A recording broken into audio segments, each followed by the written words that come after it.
Kementerian Kehutanan mengidentifikasi 12 subjek hukum yang terindikasi melakukan pembalakan di daerah aliran sungai di Tapanuli Utara dan Tapanuli Selatan. 4 diantaranya telah disegel, usai menemukan dugaan kerusakan lingkungan akibat aktivitas pembukaan lahan ilegal. Kemenhut pun segera mengambil langkah hukum. Kegiatan ilegal di wilayah hulu ini diyakini terkait dengan eskalasi banjir bandang di area hilir. Penyegelan dilakukan di 2 titik, di konsensus usaha koperasi PT TPL dan di lokasi pemegang hak atas tanah atas nama CAM, AR, dan DP. Melalui rilis tertulis, Dirjen Penegakan Hukum Kehutanan Dwi Januanto Nugroho menyatakan, melihat pola yang jelas di mana ada kerusakan hutan di hulu akibat aktivitas ilegal dan berpotensi bencana di hilir meningkat drastis. Aktivitas di PHAT yang seharusnya legal juga terindikasi disalahgunakan, menjadi kedok untuk pembalakan liar yang merambah ke kawasan hutan negara di sekitarnya. Ini adalah kejahatan luar biasa yang mengorbankan keselamatan rakyat. Sementara Kementerian Lingkungan Hidup memanggil 8 perusahaan yang berada di daerah aliran Sungai Batang Toru, Tapanuli Selatan, Sumatera Utara. Pemanggilan dilakukan setelah KLH mengkaji analisis citra satelit untuk memproyeksikan peristiwa di daerah bencana, terutama saat hujan deras terjadi. Menteri Lingkungan Hidup Hanif Faisal Nurofik bilang pemanggilan dilakukan untuk mempertanyakan asal-usul kayu gelondongan yang terbawa banjir di Sumatera Utara. Dan kita juga sudah menutup kegiatan ya, seperti BLTA sudah kita segel di pintu masuknya, kemudian ada suatu tambang emas, saya nggak sebut namanya, juga sudah segel, kemudian perkebunan sawit, kebetulan salah satu BUMN juga kita segel, kemudian hari ini tim sedang menyambut kegiatan HDI, kemudian tempat lainnya sedang diverifikasi tim lapangan, tim masih di lapangan. Ya. Ketua Tim Kampanye Hutan Greenpeace, Ade Rompas, menyebut tindakan yang dilakukan pemerintah harusnya tidak hanya menyegel secara administrasi. Perusakan hutan akan terus terjadi tanpa tindakan tegas yang tidak melibatkan masyarakat sekitar. Menyegel habis itu nanti kemudian lakukan investigasi, bahkan investigasi yang tidak melibatkan masyarakat, habis itu kemudian dicabut. Nanti akan ada pengumuman, oke, mereka sudah secara administratif sudah memenuhi syarat-syarat administratif. Kemudian itu akan menjadi alasan. Ini yang sebenarnya terjadi di Raja Ampat salah satunya ya. Oke, artinya Anda menyebut ini pola yang berulang sehingga terjadi kerusakan pada hutan. Ya, kalau saya mau bilang sebenarnya ini adalah pola tipu-tipu ala politisi dalam menyelesaikan masalah-masalah lingkungan gitu ya. Karena viral gitu dan orang kemudian menyorot itu, oke, mereka datang tiba-tiba gitu ya. Tapi kemudian penyelesaiannya sama sekali tidak berkeadilan. Itu yang sering terjadi. Sehingga memang ini harus menjadi pembelajaran yang penting karena masalah ini akan terus berlanjut kalau kita tidak berbuat sesuatu yang memang lebih progresif untuk melindungi hutan kita, untuk melindungi nyawa manusia gitu yang terancam. Publik pun berharap tindak nyata pemerintah dalam mengusut kerusakan lingkungan yang memicu banjir di Sumatera serius dilakukan, tidak hanya sekedar penyegelan semata. Tim Liputan, Kompas TV. 2 pekan banjir Sumatera, pemerintah didesak segera mengusut tuntas dugaan kerusakan lingkungan yang menjadi pemicu banjir Sumatera. Kemenhut bilang ada 12 subjek hukum yang terindikasi melakukan pembalakan hutan. Lalu apakah langkah pemerintah ini bisa segera atasi cepat kerusakan lingkungan di Sumatera? Apa sebenarnya yang bisa dilakukan agar fungsi hutan perlahan kembali pulih? Kita akan bahas bersama manajer kampanye hutan dan kebun Walhi Nasional, Uli Artasiagian. Selamat pagi Mbak Uli. Selamat pagi Mas. Terima kasih Mbak Uli sudah bergabung di Dialog Sapa Indonesia Pagi, dan juga kami sudah mencoba menghubungi Kementerian Lingkungan Hidup dan Komisi 4 DPR RI, namun hingga pagi ini belum merespons. Mbak Uli, kita to the point aja. Apakah betul ini seperti kata pernyataan Walhi, ini bencana ekologis karena kerusakan hutan sebenarnya ketimbang bencana alam? Ya, ini benar ya, sebagai satu bentuk bencana ekologis karena memang ada faktor besar dari kerusakan hutan dan juga ada faktor besar dari krisis iklim gitu. Dan kita tahu juga krisis iklim ini dipengaruhi oleh krisis ekologis ya. Dan ketika krisis iklim dia bersatu dengan krisis bentang hutan gitu ya di wilayah daratan, maka dia mengakibatkan satu bencana yang daya rusaknya sangat besar sekali. Nah, poin pentingnya adalah dalam konteks kerusakan hutan dan juga krisis iklim, ada intervensi besar kapital di sana.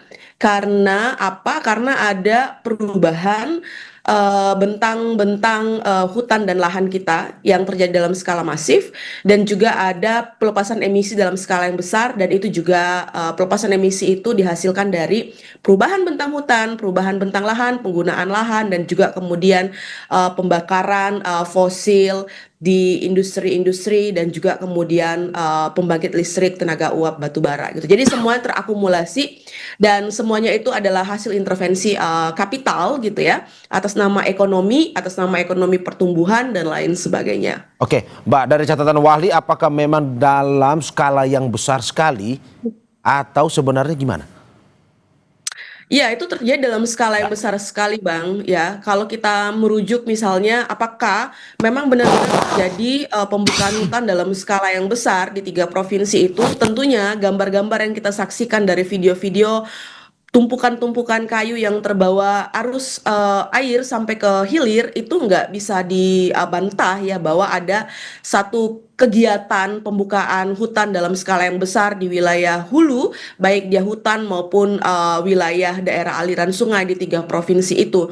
Itu yang pertama. Dan yang kedua, situasi siklon Senyar yang juga menjadi pemicu ya, salah satunya itu kan juga tidak bisa dilepaskan dari percakapan soal dampak dari krisis iklim, karena kita tahu juga bahwa siklon ini dia sesungguhnya tidak bisa berkembang dan tidak bisa memberikan dampak yang sangat besar sekali di negara-negara yang dilalui oleh garis khatulistiwa gitu. Nah, tetapi karena suhu laut yang terus-menerus memanas akibat krisis iklim, maka kemudian bibit Senyar itu berkembang dan kemudian dia memutar masuk ke daratan, dan terakumulasilah ketika sampai di daratan ada situasi hutan yang terus-menerus terdeforestasi dan terdegradasi. Oke, Mbak, data Wahli sampai saat ini seperti apa? Berapa jumlah perusahaan?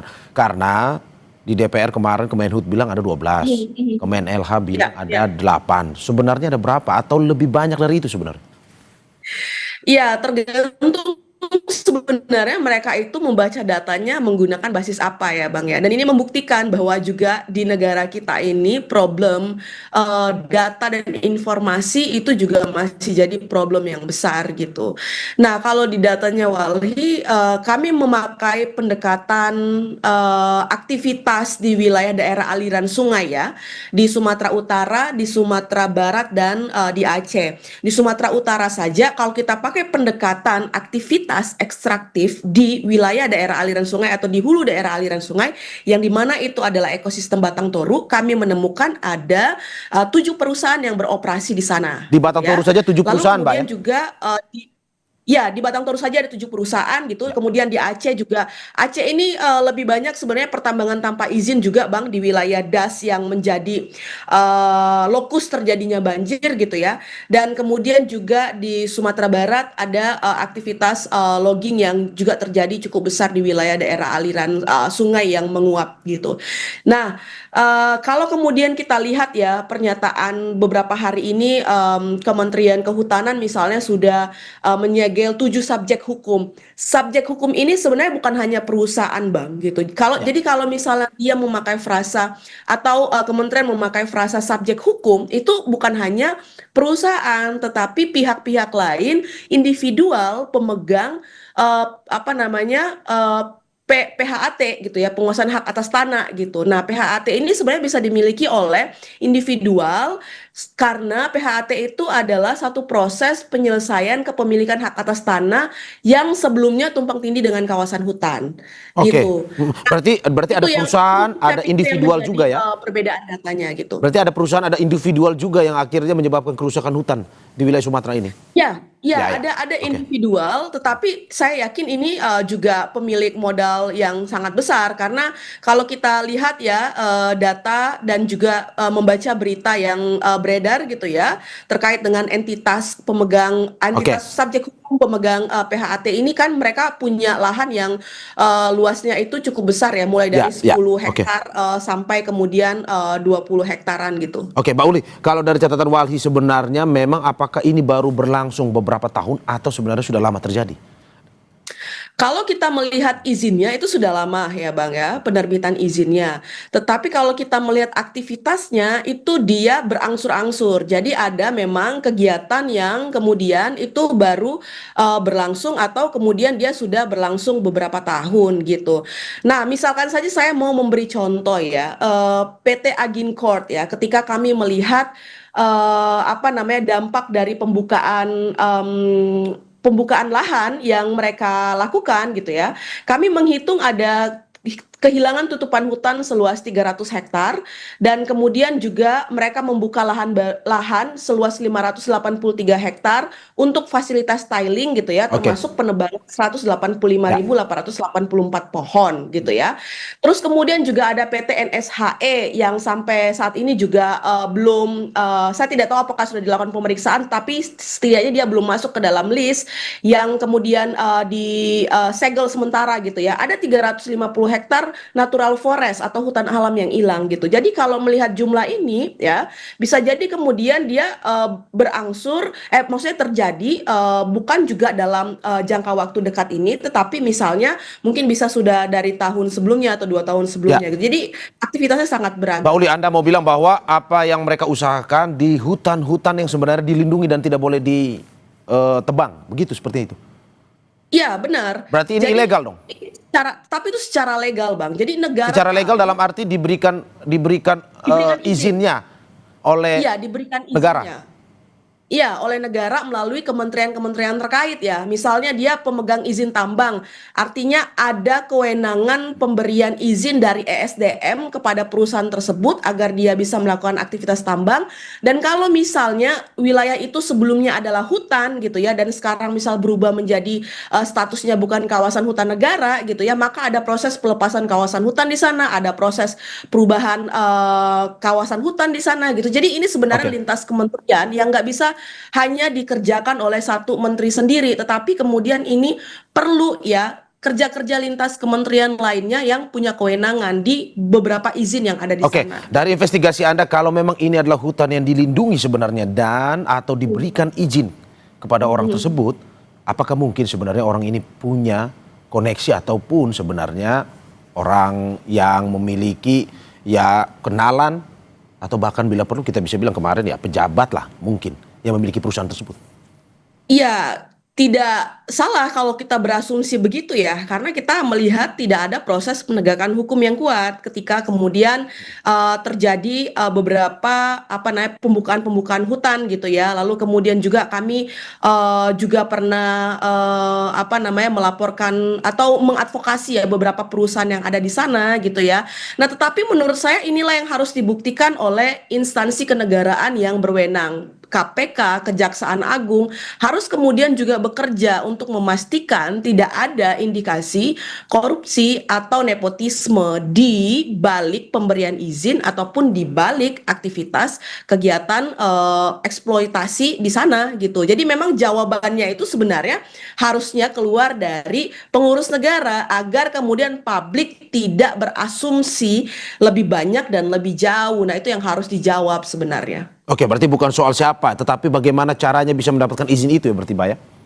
Iya benar, jadi bagaimana mendapatkan izinnya, lalu kemudian apakah di sana ada pelanggaran, kalau kemudian di sana ada pelanggaran dan tidak ada penegakan hukum, berartinya ada sesuatu yang terjadi di ruang-ruang gelap itu, sehingga tidak terjadi penegakan hukum yang memang memastikan perlindungan hutan dan keselamatan rakyat. Oke, saya kemarin dari informasi yang beredar bahwa sudah ada penghentian operasional 4 perusahaan dan permintaan audit lingkungan. Ini telah diputuskan oleh Menteri Lingkungan Hidup. Menurut Anda sudah tepat atau sebenarnya masih kurang dari apa yang dilakukan oleh Menteri Lingkungan Hidup ini?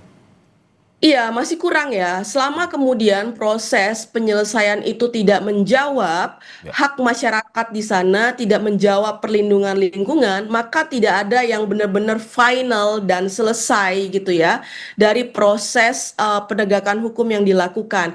Penyegelan itu kan hanya langkah awal. Ya, dan negara kita atau kementerian kita itu sering sekali menyegel satu perusahaan, tapi berhenti di sana, tidak dilanjutkan dengan upaya-upaya penegakan hukum lainnya. Misalnya pencabutan izin, penagihan tanggung jawab pemulihan. Kalau misalnya di sana ada indikasi pidana lingkungan, maka itu kemudian juga harus diselesaikan secara mekanisme hukum yang berlangsung. Sampai kemudian ya masyarakat di sana itu bisa mendapatkan hak mereka kembali gitu ya untuk kemudian menikmati lingkungan hidup yang baik dan sehat. Itu adalah Oke. hak asasi Pak manusia. Uli, yang Anda mau bilang bahwa oleh kalau negara. penghentian sementara ini tidak diawasi oleh pemerintah, kemungkinan ke depan akan ada penebangan-penebangan hutan lainnya lagi ya dari perusahaan yang sama ataupun perusahaan berbeda. Ya. Benar. Kalau misalnya tidak ada perubahan ya.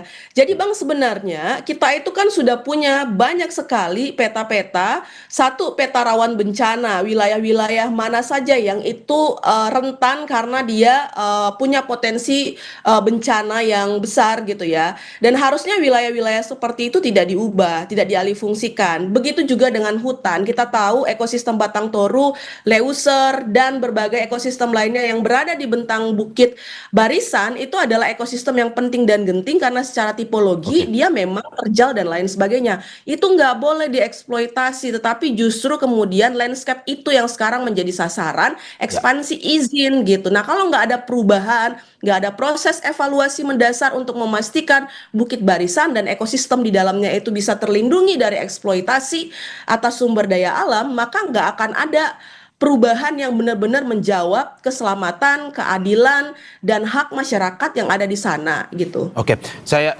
coba mengambil data juga dari lembaga lainnya. Dari Jatam ini bilang konsesi lahan ini bukan hanya soal penebangan hutan, tapi juga pertambangan dan lain-lain. Dan sampai saat ini katanya ada 551 perusahaan yang telah mendapatkan konsesi untuk melakukan tambang. Wali mendengar juga seperti itu atau bagaimana? Iya, jadi itu yang saya bilang tadi Bang, aktivitas di sana itu beragam. Penebangan pohon itu misalnya hanya salah satu izin saja ya PBPH sekarang dan itu kewenangan di Kementerian Kehutanan.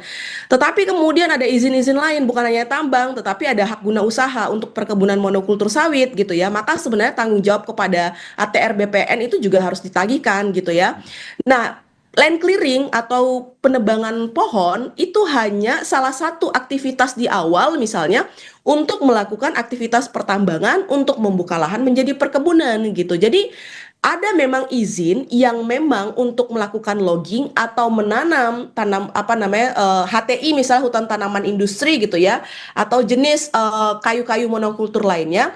Tetapi kemudian ada juga aktivitas logging itu yang menjadi tahap awal atau land clearing untuk membuka tambang, untuk membuka perkebunan monokultur sawit.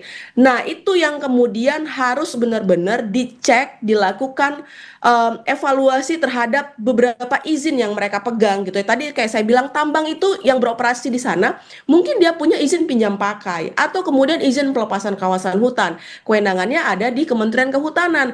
Tetapi izin usaha pertambangan itu kewenangannya ada di ESDM gitu. Nah, kedua kementerian ini harusnya melakukan evaluasi sesuai dengan kewenangannya masing-masing untuk izinnya masing-masing gitu. Dan itu yang belum kita lihat sampai sekarang. Oke, berarti memang harus ada sinergi sebenarnya antara dua kementerian ataupun kementerian terkait. Ini berkaitan soal apa yang sebenarnya terjadi di Sumatera itu ya, bukan hanya soal penebangan hutan, tapi juga ada konsesi-konsesi lain yang diperuntukkan untuk bisa merusak lingkungan itu ya. Benar. Jadi harus ada yang memoderasi ya. Kewenangan kedua beberapa kementerian ini gitu dan kewenangan memoderasi itu ada di Menko ya sebagai koordinator dan juga ada di presiden gitu. Nah, kalau kemudian beberapa kementerian ini tidak berjalan sebagaimana dengan fungsi dan kewenangannya gitu ya, maka terjadi pembiaran di sana oleh struktur yang ada di atasnya gitu Bang. Oke Mbak, saya coba menjelaskan atau mengambil apa yang tadi Anda sampaikan terkait dengan penanaman pohon. Kalau kita bilang secara umumnya restorasi lah. Siapa yang harus bertanggung jawab terhadap restorasi? Apakah pemerintah yang memberikan izin atau mereka yang mendapatkan izin konsesi ini? Karena ya seperti Anda bilang tadi bahwa ini berada di daerah hutan lindung, tapi pada akhirnya tiba-tiba kok diberikan izin. Nah, siapa yang sebenarnya bertanggung jawab? Ada dua yang harus bertanggung jawab. Satu itu ya pengurus negara ya sebagai otoritas yang diberikan mandat atau kewenangan untuk melindungi wilayah tersebut dan mengelola wilayah tersebut. Yang kedua adalah korporasi yang diberikan hak pengelolaan ya terhadap satu kawasan gitu ya. Jadi dua institusi ini atau dua entitas ini punya tanggung jawab untuk memulihkan kembali kawasan tersebut gitu. Tetapi yang penting juga saya highlight begini Bang, jangan selalu kerja-kerja untuk reboisasi atau pemulihan hutan itu hanya dilekatkan tanggung jawabnya kepada negara gitu ya. Dengan tidak menagihkan tanggung jawab dari korporasi. Padahal sangat jelas di undang-undang sektoral yang mengatur baik itu undang-undang mengenai hutan, lingkungan hidup dan lain sebagainya, ada tanggung jawab yang melekat dari pemegang izin untuk melakukan pemulihan terhadap wilayah yang mereka kelola melalui izin yang diberikan gitu. Nah, kalau misalnya itu benar jelas-jelas melekat tanggung jawabnya, maka di sanalah tugas pengurus negara untuk menagih pertanggungjawaban itu gitu. Kalau misalnya kerja-kerja pemulihan kawasan hutan, reboisasi dan lain sebagainya harus terus-menerus dilakukan melalui anggaran negara gitu ya, maka ada juga kemudian anggaran-anggaran yang itu berasal dari rakyat gitu ya, yang kemudian juga dipakai untuk memulihkan itu. Ya kita juga nggak apa-apa gitu ya, kalau uang kita dipakai untuk pemulihan gitu ya. Tetapi kalau uang itu dipakai untuk memulihkan satu wilayah yang dirusak oleh korporasi, ya tentunya kita nggak mau. Makanya kita mendorong harus ada proses penagihan tanggung jawab itu. Karena itu jelas disebutkan dalam undang-undang. Dan Anda melihat peran korporasi dalam memulihkan atau restorasi hutan ini masih sangat minim ya? Masih sangat minim, Bang. Ya, oke. Masih sangat minim. Tambang misalnya ya, di wilayah mana yang kemudian ada tambang yang benar-benar melakukan reklamasi dan pasca tambang sesuai dengan yang dimandatkan melalui undang-undang gitu ya. Mereka mengembalikan fungsi kawasan hutan itu seperti semula gitu ya. Kalau misalnya itu adalah kawasan hutan gitu ya, berhutan dengan tutupan jenis pohon yang beragam, lalu kemudian di sana ada biodiversitasnya, apakah itu dikembalikan benar-benar seperti itu gitu ya? Atau kemudian justru wilayah-wilayah itu ditanami menjadi kebun-kebun monokultur seperti kayu atau kemudian sawit gitu yang sebenarnya ekosistemnya tidak kembali seperti semula, justru kemudian dia memperparah konteks atau kualitas wilayah tersebut gitu. Oke, Mbak Uli terakhir, dan juga ini menjadi pertanyaan banyak orang terkait dengan konsesi lahan. Perlu diberikan konsesi lahan ke depan atau izin untuk menambang atau tidak sebenarnya? Bukan hanya di Sumatera, tetapi daerah-daerah mungkin yang prioritas bencana. Kenapa? Karena ada pro kontra misalkan. Di satu sisi ada yang pro terhadap, ya haruslah kita bisa memanfaatkan hasil alam. Tapi di satu sisi ada yang kontra juga. Bahwa tidak mungkin ada lingkungan yang kembali sembuh kalau sudah diberikan izin konsesi. Nah, kalau menurut Anda, perlu ada pertambangan, penebangan hutan ke depan atau sebenarnya tidak? Kami mendorong sebenarnya moratorium permanen, Bang. Karena apa? Begini.